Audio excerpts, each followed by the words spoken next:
तो देखिए बड़ी खबर समुद्र में अमेरिका और ईरान के टकराव से जुड़ी हुई है।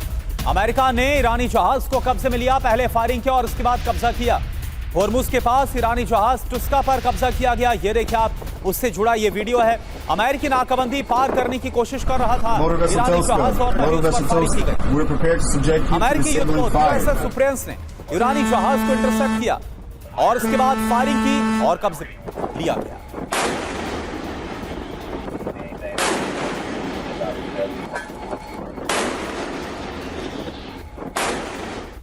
और टीवी 9 के पास ईरानी जहाज हमले का एक्सक्लूसिव वीडियो है। वीडियो में ईरानी जहाज पर फायरिंग की आवाज सुनी जा सकती है और अमेरिकी जहाज से कई राउंड फायरिंग हुई है। ईरानी जहाज टुस्का पर फायरिंग की गई।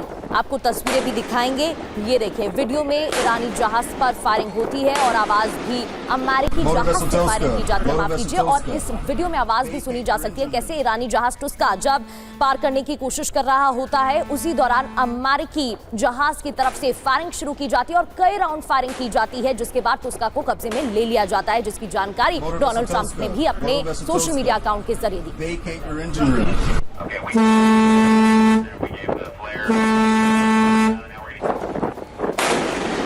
और देखिए इस बीच एक और बड़ी खबर, ईरानी जहाज पर कब्जे का एक और वीडियो आपको दिखाते हैं। ईरानी जहाज पर उतरते नजर आए अमेरिकी कमांडोज। हेलीकॉप्टर से ईरानी जहाज पर ही उतरे हैं और ये देखिए पहले फायरिंग और उसके बाद जो अमेरिकी कमांडोज हैं वो हेलीकॉप्टर से ईरानी जहाज पर उतरे, जिसका नाम टुस्का ये कार्गो शिप था, और फिर इस पर कब्जा कर लिया गया। और इसके बाद अमेरिकी सैन्य कार्रवाई के बाद ईरान इसके बाद काफी ज्यादा गुस्से में है और IRGC की तरफ से कहा गया है कि अमेरिकी कार्रवाई का जवाब दिया जाएगा।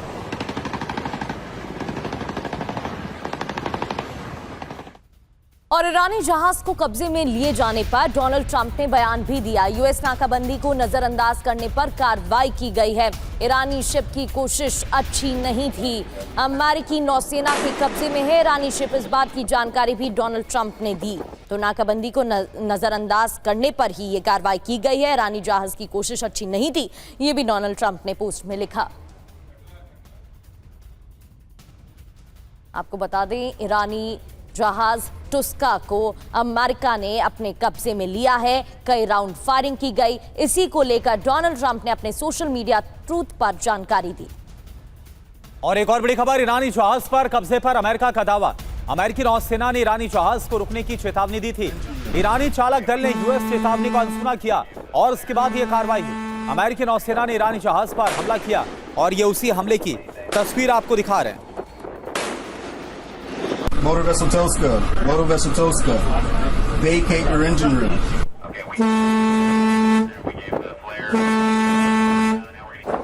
वार्ता से पहले तनाव बढ़ गया है। कब्जे में ईरानी जहाज लिया गया, जिसकी तस्वीरें आपको दिखा रहे हैं। खबर क्या है? होर्मुज के पास ईरान के कार्गो जहाज को कब्जे में लिया जाता है। ईरान के मालवाहक जहाज का नाम है टुस्का, जिसकी तस्वीरें आप देख रहे हैं।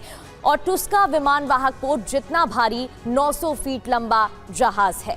बिल्कुल, ईरानी जहाज ने अमेरिकी नाकाबंदी पार करने की कोशिश की। अमेरिकी नौसेना के गाइडेड मिसाइल डिस्ट्रॉयर यूएसएस सुप्रियांस ने रोका इसको। ईरानी जहाज चालकों ने अमेरिकी नौसेना के आदेश को नहीं माना और अमेरिकी नौसेना ने ईरानी जहाज पर इसके बाद फायरिंग की। ईरानी जहाज पर गोलीबारी के बाद उसका इंजन क्षतिग्रस्त किया गया।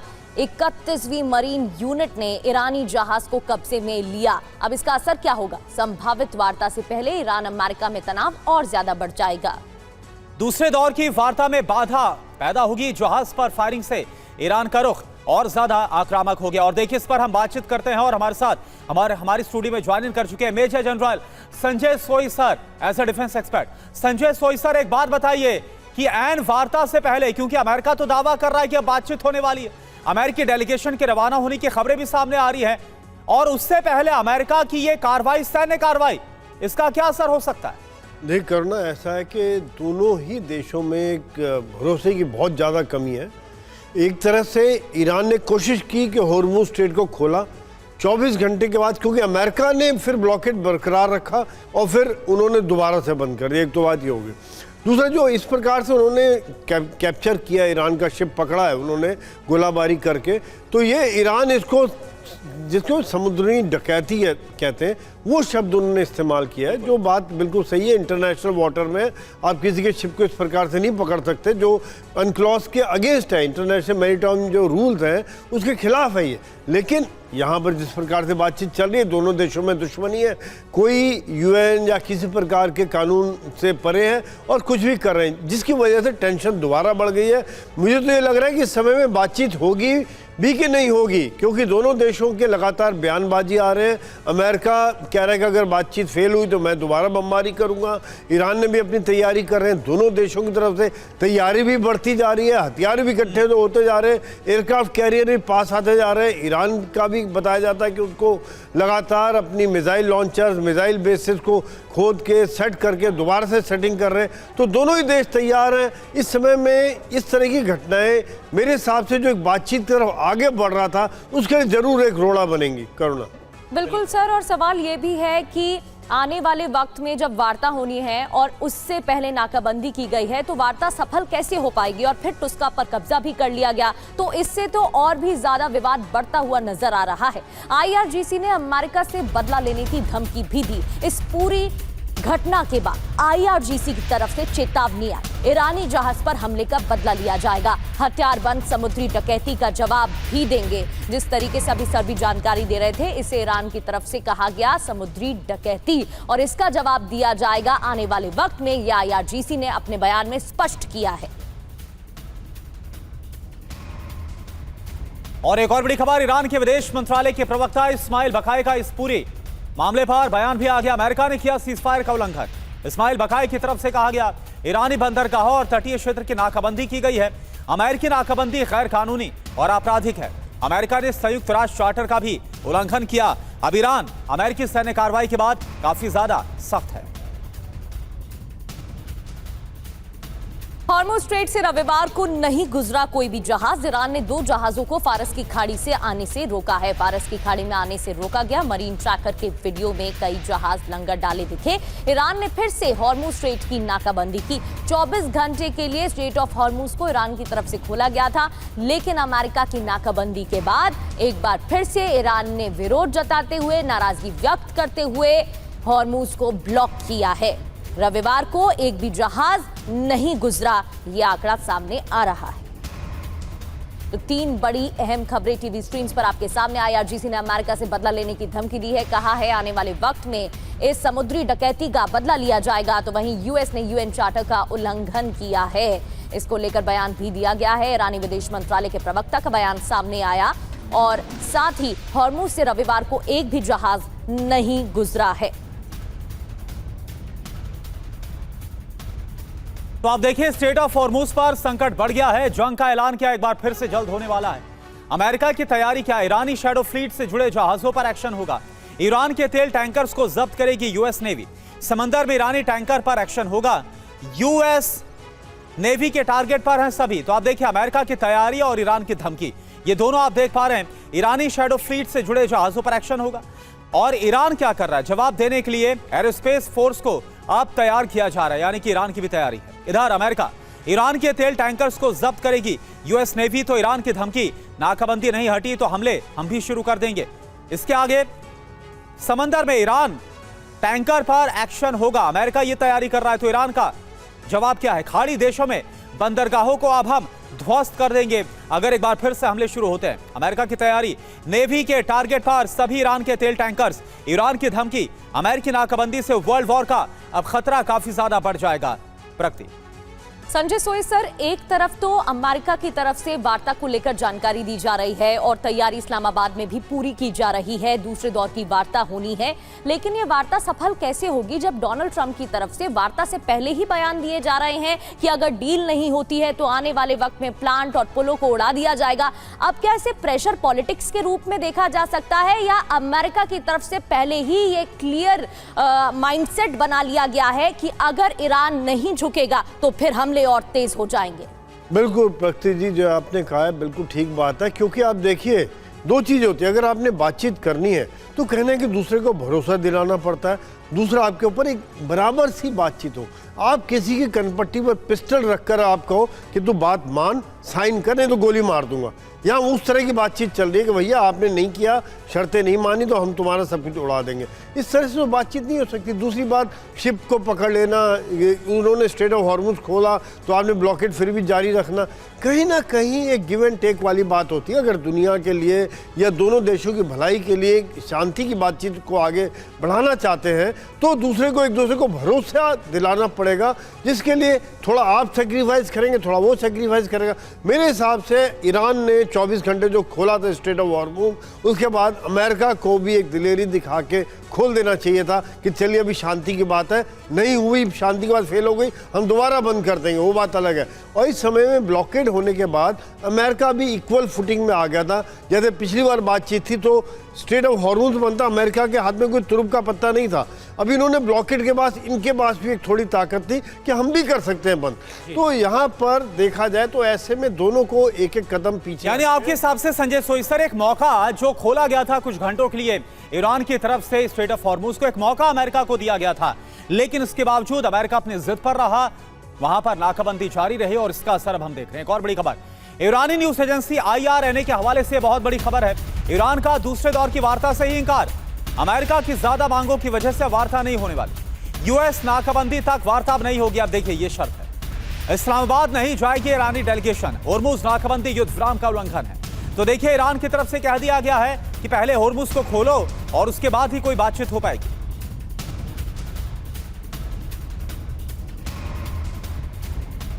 पाकिस्तान के प्रधानमंत्री ने ईरानी राष्ट्रपति मसूद पेजेश्कियान से बात की है। शहबाज शरीफ ने पेजेश्कियान से फोन पर बात की और शहबाज ने बातचीत को सौहार्दपूर्ण बताया है। खाड़ी देशों से हुई बातचीत भी साझा की गई है। आपको बता दें इस्लामाबाद में दूसरे दौर की बातचीत को लेकर, वार्ता को लेकर तैयारियां तेज की जा रही हैं। लॉकडाउन जैसी स्थिति वहां पर देखने को मिल रही है और सुरक्षा को लेकर भी तैयारी तेज है। वहीं इस बीच फोन कॉल पर बातचीत, जिसकी जानकारी शहबाज शरीफ ने। इधर ईरान ने अमेरिका पर वादा तोड़ने का आरोप लगाया है। ईरान ने कहा अमेरिका विश्वासघात कर रहा है। मसूद पेजेश्कियान ने शहबाज शरीफ से बातचीत में अमेरिका पर यह आरोप लगाया।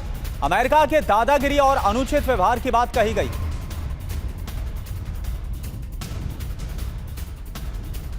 वहीं वार्ता के लिए अमेरिकी डेलीगेशन इस्लामाबाद जाएगा। यूएस डेलीगेशन इस्लामाबाद पहुंचेगा। जेडी वैंस के शामिल होने पर सस्पेंस है। जेडी वैंस शामिल होंगे कि नहीं, इस पर सस्पेंस बरकरार। डोनाल्ड ट्रंप ने पोस्ट में लिखा वैंस नहीं शामिल होंगे। व्हाइट हाउस का दावा दूसरी ओर है कि वैंस शामिल होंगे, वैंस जाएंगे। स्टीव विटकॉफ और जरेड कुशनर भी शामिल हो सकते हैं। तो डेलीगेशन में कौन मौजूद होगा, इसको लेकर अभी स्पष्ट जानकारी सामने नहीं आई है। और वहीं ट्रंप ने ईरान पर एक बार फिर से हमले की धमकी दी। अगर समझौता नहीं हुआ तो करेंगे भीषण हमला, यह ट्रंप की तरफ से कहा गया। हम पूरे ईरान को उड़ा देंगे इस बार, पावर प्लांट और सभी जो ब्रिजेस हैं, पुल है, उन सबको तबाह कर देंगे। यह डोनाल्ड ट्रंप की फिर से वही धमकी जो पहले भी सुनने को मिली।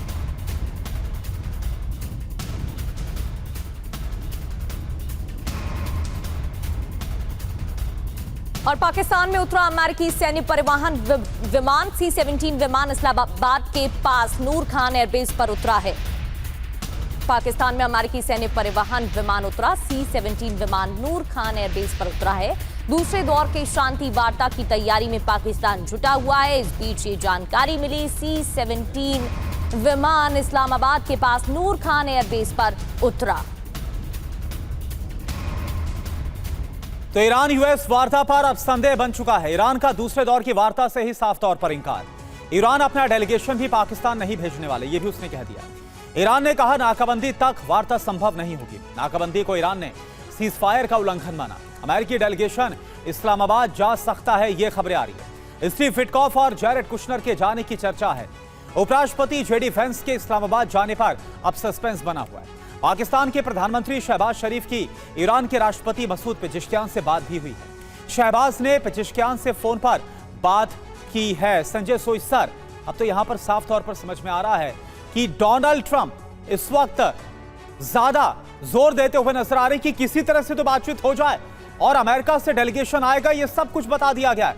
लेकिन ईरान ने बोल दिया है कि जब तक ब्लॉकेड अमेरिका का स्ट्रेट ऑफ हॉर्मुज पर रहेगा तब तक हम कोई बात नहीं करेंगे। तो आपको क्या लगता है कि अमेरिका झुकने वाला है? जो ईरान की ये मांग है, और अगर अमेरिका ये नहीं करेगा तो फिर तो आपको क्या लग रहा है कि दूसरे दौर की अब हम जंग देखेंगे? बिल्कुल करना। देखिए यहाँ पे दो तीन चीज़ें मुझे जो नज़र आ रही हैं, जो भी आपकी न्यूज़ है, एक तो यह है कि अमेरिका की डिमांड काफ़ी स्ट्रॉन्ग है और वो धमकी देख के कह रहा है भैया जो मेरी लाइन है इस पर तुमने साइन करना है, तुम यूरेनियम मुझे दे दो, मिसाइल अपनी ख़त्म कर दो, तुम अपना सेना का कम कर दो। तो ये सब चीज़ें ईरान को मंजूर नहीं है। कहीं ना कहीं ईरान भी एक देश है और उसने जिस प्रकार से भी मुकाबला किया, 8वां हफ्ता आ रहा है अभी जंग चलते हुए, और खड़ा हुआ है, ये अभी भी बिल्कुल हमला करने में सक्षम है। अभी भी किसी को पता नहीं उनके पास कितनी मिसाइल और कितने ड्रोन बचे हुए हैं और शायद अभी भी और बनाते जा रहे होंगे। ये सब देखते हुए आज अमेरिका की भी देखिए हालत क्या है। 43 जहाज तो गिर चुके हैं, जिसमें 24 तो ड्रोन्स हैं और बाकी अच्छे फाइटर जहाज, रिफ्यूलिंग जहाज का अमेरिका का काफ़ी नुकसान हुआ। इस समय में दोनों की तैयारी काफ़ी, अगर आप किसी की कनपट्टी पर गन रख के बोलो कि तुम यहाँ पर साइन करोगे तो ईरान जैसा देश मानने वाला नहीं है। ये वेनेजुएला या और कोई इस तरह का छोटा मोटा देश नहीं। आज तो अमेरिका की छोटे छोटे देश भी मानने को तैयार नहीं है। नेटो के जो छोटे छोटे देश अमेरिका के साथ खड़े होते थे, उन्होंने भी उसको लाल झंडी दिखा दी कि आप हमारी बेसिस का इस्तेमाल मत कीजिए, आप हमारा इस्तेमाल मत कीजिए। तो यहाँ पर देखा जाए तो अमेरिका ने शायद यही करके बोला होगा कि भैया आप ईरान से बात करो। पाकिस्तान को कहा कि आप पेज़ेश्कियां से बात कीजिए, मनाइए उसको, किसी न किसी प्रकार लेके आइए, कहीं ना कहीं एक साख बचे। अमेरिका चाह रहा है युद्ध जल्दी ख़त्म हो, लेकिन ईरान के अंदर आज ये पेशेंस है। ईरान तैयार है लंबे युद्ध के लिए, क्योंकि मान लीजिए ख़त्म भी हो जाए, कारपेट बॉम्बिंग भी कर दे, तो क्या ईरान वो साइन करने को तैयार होगा? नहीं। यहाँ पर यही एक फ़र्क है दोनों की सोच में। अगर अमेरिका सोचता है कि ईरान भी मेरे जैसे सोच रहा है, मान लीजिए अमेरिका में टॉप लीडरशिप चली जाती, उनकी सेनाएं खत्म हो जाती, तो अमेरिका साइन कर देता शायद। लेकिन ईरान और अमेरिका दोनों की देश की सोच में फ़र्क है, दोनों देशों के लड़ने के तरीके में फ़र्क है, दोनों की विचारधारा में फ़र्क है, जिसको अमेरिका को समझना पड़ेगा और उसी हिसाब से इनको बातचीत करनी चाहिए। बिल्कुल सर, और तभी टेबल पर जब बातचीत होगी तो किसी मुद्दे पर सहमति बन पाएगी, क्योंकि पिछले राउंड में तो देखा कि बातचीत बेनतीजा साबित हुई और एक भी ऐसा कोई मुद्दा नहीं था जिस पर सहमति बनी हो। इसी से जुड़ी एक और खबर है, अमेरिकी रवैये से नाराज ईरान ने बातचीत ठुकराई, शांति वार्ता के दूसरे दौर में हिस्सा लेने से इनकार किया गया। वॉशिंगटन की अत्यधिक मांगों के चलते बातचीत ठुकराई। IRNA के हवाले से खबर, यूएस के बार बार रुख बदलने, नाकाबंदी से ईरान नाराज है और इसी वजह से बातचीत ठुकराई गई है। हमने आपको जानकारी दी कि मसूद पेज़ेश्कियान और शहबाज शरीफ की फोन पर बात हुई है, दूसरे दौर को लेकर ही बातचीत हुई है। संजय सोई सर, आप अपनी बात पूरी करिएगा, लेकिन सवाल यहाँ पर यह भी है कि ईरान की तरफ से तो साफ इनकार कर दिया गया है कि दूसरे दौर की बातचीत में ईरान शामिल ही नहीं होना चाहता है, क्योंकि ईरान ये समझ चुका है कि अमेरिका क्या चाहता है और अमेरिका अपनी शर्तों को लेकर झुकने को राजी ही नहीं है। अब जो 3-4 प्रमुख मुद्दे हैं उसको लेकर ईरान की तरफ से साफ कहा गया है कि वो कानून के तहत किया जा रहा है और वो उनकी देश की संप्रभुता से जुड़ा हुआ मुद्दा है जिसको लेकर ईरान नहीं झुकेगा। और अगर सर ऐसा ही रहा तो क्या वाकई में दूसरे दौर की वार्ता के दौरान कोई बात बन पाएगी या फिर नतीजा पहली वार्ता के जैसा ही रहेगा? बिल्कुल प्रगति, ऐसा यहाँ पर मुझे लग रहा है अमेरिका ने शहबाज शरीफ को कहा होगा कि भैया पेज़ेश्कियां से बात कीजिए, मनाइए उसको, किसी प्रकार बातचीत के लिए आ जाए, फिर देखेंगे क्या होता है। क्योंकि अमेरिका ने जो शर्तें रखी हैं, मेरे हिसाब से भी पर्सनली मैं सोचता हूँ कि आज जिस प्रकार से ईरान की सिचुएशन है, इन्होंने पहले IAEA के अंदर काम कर रहे थे, इन्होंने बिल्कुल फतवा टाइप जारी किया होता कि हम यूरेनियम को वेपन ग्रेड नहीं बनाएंगे, न्यूक्लियर हथियार नहीं बनाएंगे, क्योंकि ये ह्यूमन किलिंग है, इससे मास किलिंग होती है, और ये उनकी सोच रही है, उन्होंने नहीं बनाया अभी तक। तो कहीं ना कहीं उस सोच में भी अब बदलाव आ रहा है। देखिए अभी बीच में कई बार ऐसी आवाज़ उठ रही थी कि हम NPT से बाहर निकल जाए और बनाते हैं। दूसरी बात, अगर मिसाइल की रेंज कम कर देते हैं वो, तो फिर आज इजराइल हमला करता रहा और ईरान उसका जवाब ना दे पाए, तो ऐसा कैसे होगा? ईरान ने भी तो अपना सोच विचार करना है, उन्होंने भी अपनी सुरक्षा का विचार सोचना है। तो ये सब देखते हुए ईरान मेरे ख्याल से कुछ बातों में बिल्कुल बातचीत करने के लिए तैयार नहीं है, लेकिन कहीं ना कहीं वो एडजस्ट करने को भी तैयार है। यहाँ पर अगर आप बिल्कुल अड़े रहेंगे, अमेरिका भी अड़ा रहेगा, ईरान भी अड़ा रहेगा, तो बातचीत नहीं हो सकती। मुझे लग रहा है अमेरिका को थोड़ा एडजस्ट करना चाहिए, अपनी बातों में नरमी लेके आए। अगर आप इस तरह उनके जहाज कैप्चर करते रहेंगे, इस प्रकार से ब्लॉकेट जारी रखेंगे, बिल्कुल संजय सोई सर, जो अमेरिका का रुख है और जो ईरान का कहना है, वो साफ तौर पर समझ में आ रहा है कि कि कनपटी पर बंदूक रखकर ना तो बात हो पाएगी और इस तरह से शर्तें थोपने से कुछ नहीं होगा। एक और बड़ी खबर, राष्ट्रपति ट्रंप ने ईरान को फिर से दी है धमकी। कहा ईरान सिर्फ ताकत की भाषा समझता है। एक बार फिर से आप देखिए, धमकाया जा रहा है हम ओबामा के पैसे देने वाली गलती को नहीं दोहराएंगे। एक न्यूज चैनल से बातचीत की और ट्रंप ने बयान दिया।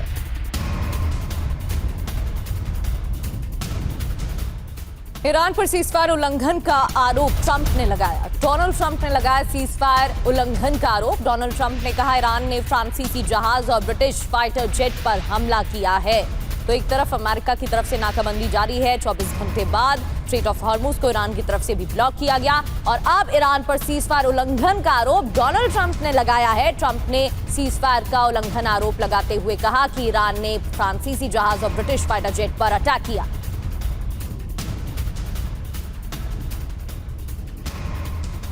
और एक और बड़ी खबर, ओमान की खाड़ी में यूएस की सैन्य घेराबंदी। यूएसएस अब्राहम लिंकन युद्धपोत को तैनात किया गया। ईरानी बंदरगाहों और तटों पर अमेरिकी सेना की नजर है।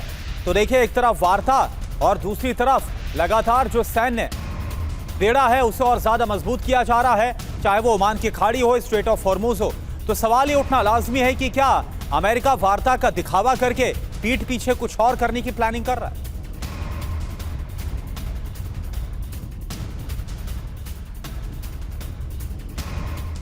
तैयारी तो हो रही है, लेकिन कोई स्पष्ट जानकारी नहीं है कि ईरानी डेलीगेशन जाएगा भी कि नहीं जाएगा। वार्ता के लिए ईरान क्यों तैयार नहीं है, इसके पीछे 5 बड़ी वजह है। पहला कारण, अमेरिका की जरूरत से ज्यादा मांगे, जिसको लेकर बार बार ईरान की तरफ से सवाल उठाए गए। हकीकत से दूर अमेरिका की अपेक्षाएं दिख रही हैं। किसी बात पर कायम ना रहना, बार बार विरोधाभासी बातें करना, जैसा कि व्हाइट हाउस और डोनाल्ड ट्रंप की तरफ से भी अलग अलग बयान दूसरे वार्ता को लेकर भी सामने आए। और स्ट्रेट ऑफ हॉर्मुज में अमेरिकी नाकाबंदी, जिसको लेकर ईरान की तरफ से एक बड़ा कदम भी उठाया गया।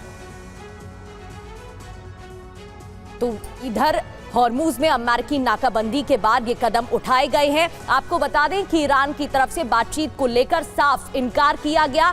संजय सोई सर, जिस तरीके से ईरान की तरफ से कहा गया है कि अमेरिका विरोधाभासी रुख अपनाए हुए है, उससे तो साफ दिख रहा है कि ईरान में बहुत नाराजगी है अमेरिका के रुख को लेकर। दूसरी ओर डोनाल्ड ट्रंप की बात करें तो उनकी तरफ से अपनी शर्तें स्पष्ट तौर पर रख दी गई हैं। अब यह भी स्पष्ट नहीं किया गया है कि डेलीगेशन कौन सा होगा, कौन वो लोग होंगे जो प्रतिनिधि मंडल में मौजूद होंगे, और ईरान की तरफ से डेलीगेशन जाएगा भी कि नहीं, ये भी स्पष्ट नहीं है।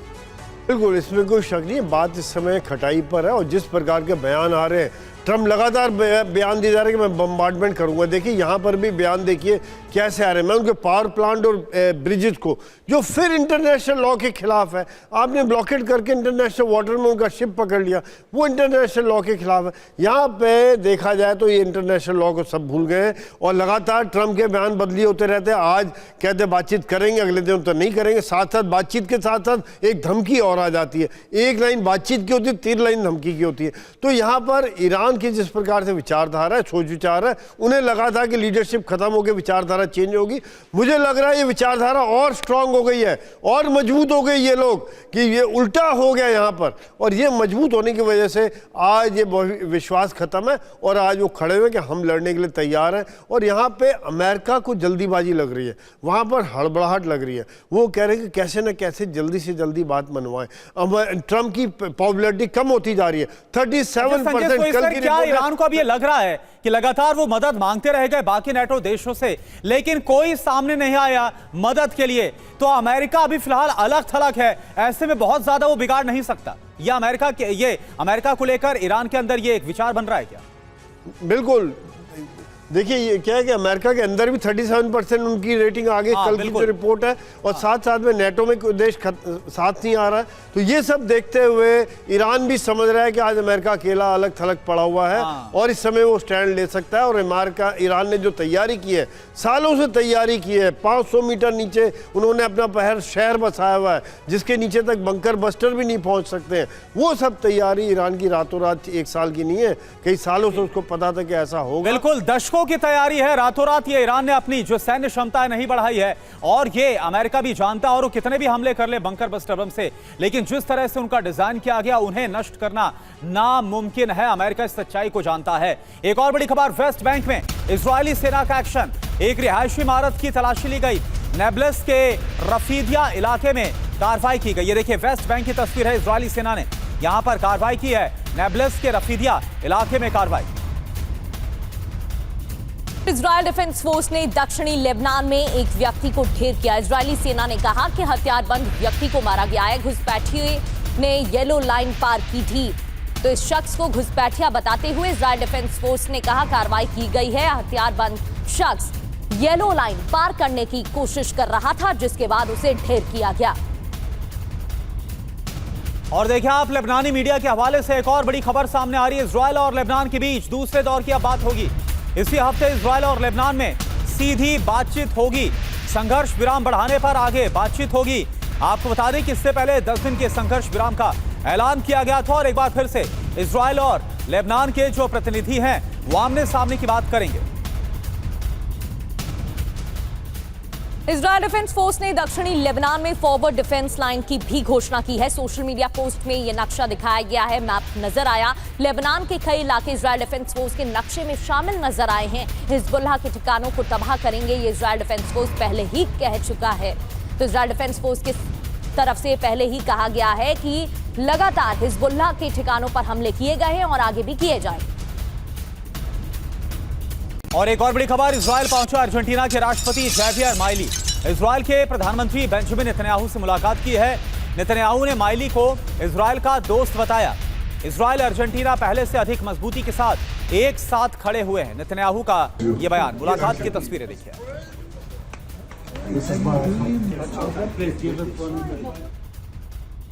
और यहां बड़ी बात यह भी है कि इजरायल के पीएम नेतन्याहू ने कहा लड़ाई अभी खत्म नहीं हुई, हम ईरान के साथ युद्ध में हैं। ईरान युद्ध में बड़ी सफलताएं हासिल हुई हैं, बड़ी सफलताएं मिली हैं और किसी भी पल नए घटनाक्रम को देखा जा सकता है, नई घटना घट सकती है। ये इजरायल के पीएम बेंजामिन नेतन्याहू की तरफ से कहा गया। तो किसी भी पल नए घटनाक्रम को देखा जा सकता है, किसी भी पल बड़ी घटना हो सकती है। ईरान युद्ध में कई सफलताएं हासिल हुई हैं, यह भी कहा गया है बेंजामिन नेतन्याहू की तरफ से। इधर यूएस इजरायल की धमकी, जंग एक बार फिर से क्या शुरू होने वाली है? क्या जंग 2.0, क्योंकि वार्ता 2.0 की उम्मीद थी, लेकिन क्या जंग 2.0 देखने को मिलेगी? ट्रंप की चेतावनी है। ईरान के पास आखिरी मौका है, ईरान को समझौता करना ही होगा। एक तरह से प्रेशर टैक्टिक सामने आ रही है। डील नहीं अगर की तो पूरा ईरान हम तबाह कर देंगे। इंफ्रास्ट्रक्चर पर हमले होंगे, बिजली संयंत्रों और पुलों पर हमले होंगे, ये साफ तौर पर चेतावनी दी गई है ट्रंप की तरफ से। ईरान की किलर मशीन का अंत भी तय है। अब नेतन्याहू ने भी चेतावनी दी है। नेतन्याहू की तरफ से क्या कहा गया? ईरान के साथ हमारी जंग जारी है, हमें बड़ी कामयाबी हासिल हुई है, हमारा अभियान अभी खत्म नहीं हुआ है, किसी भी वक्त नई घटना संभव है और हम अपना मकसद हासिल करेंगे। अब ईरान की चेतावनी, ये भी देखिए। ईरानी विदेश मंत्री अरागची ने बयान दिया। अब्बास अरागची ने कहा ईरान अपने हितों की पूरी रक्षा करेगा और हम अपनी पूरी शक्ति का इस्तेमाल करने वाले हैं। सीज़फायर का उल्लंघन अमेरिका कर रहा है, ये भी उन्होंने अपने बयान में कहा। तो देखिए, ये सारी बातें अब बर्दाश्त नहीं होगी। बंदरगाह और जहाजों पर हमला बर्दाश्त नहीं किया जाएगा, ईरान की तरफ से साफ ये कहा गया। तो कुल मिलाकर बातचीत से पहले जहां सुर नरम होने चाहिए थे, सुर में और ज्यादा तलखी और ज्यादा सख्ती और धमकियां नजर आ रही है। क्या होने वाला है? दुनिया इन सबको लेकर काफी ज्यादा आशंकित है।